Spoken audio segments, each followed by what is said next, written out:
जय श्री कृष्णा। गीता स्पून के इस अंक में आपका स्वागत करते हुए एक लतीफ़े को याद करते हैं, जिसमें नदी के किनारे एक व्यक्ति ने डुबकी लगाई क्योंकि एक बच्चा डूब रहा था, वो उसको बचा कर ले आया। तो लोग उसकी प्रशंसा करने लगे और उसको कहा कि वाह, वाह, वाह! आप कितने बहादुर हैं। उसने कहा वो सब तो ठीक है, पर ये बताओ कि मुझे धक्का किसने दिया था?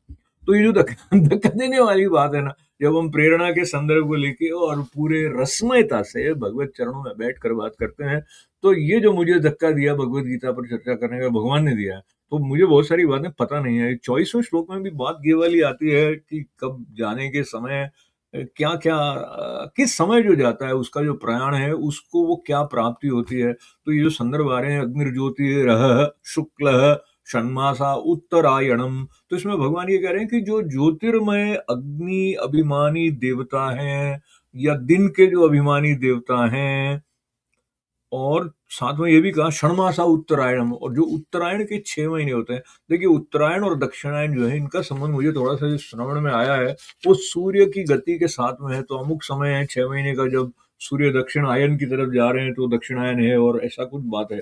तो उत्तरायण की तरफ जो है वो मंगल माना जाए इस दृष्टि से कि उस मार्ग में जिन्होंने प्रयाण किया है।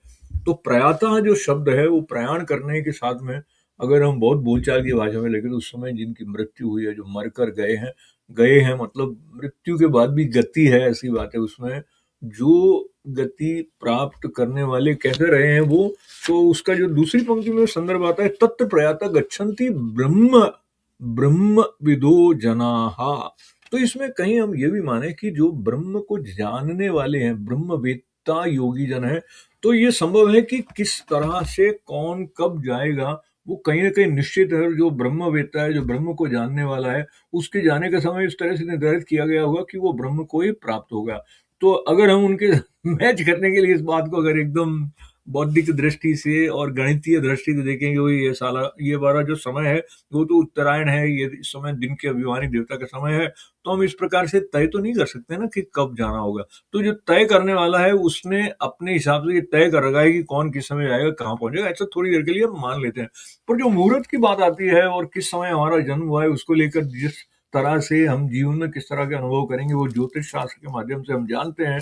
तो उसी सिद्धांत को यदि हम अंतिम क्षण की समय, तो एक तो जन्म है और एक मृत्यु है, और उसके बीच में ये सारा खेला है खेला है। तो वो जो समय है वो कैसे निर्धारित होता है, कौन निर्धारित करता है, हम नहीं जानते हैं। लेकिन उसके निर्धारण के पीछे भी मृत्यु के बाद में हमारे हिस्से में क्या-क्या आने वाला है, वो संभवतः जुड़ा हुआ होगा। मैं इस बात को वहाँ पर ही छोड़ देता हूँ। भगवान के साथ प्रार्थना कल्याण की। जय श्री कृष्ण।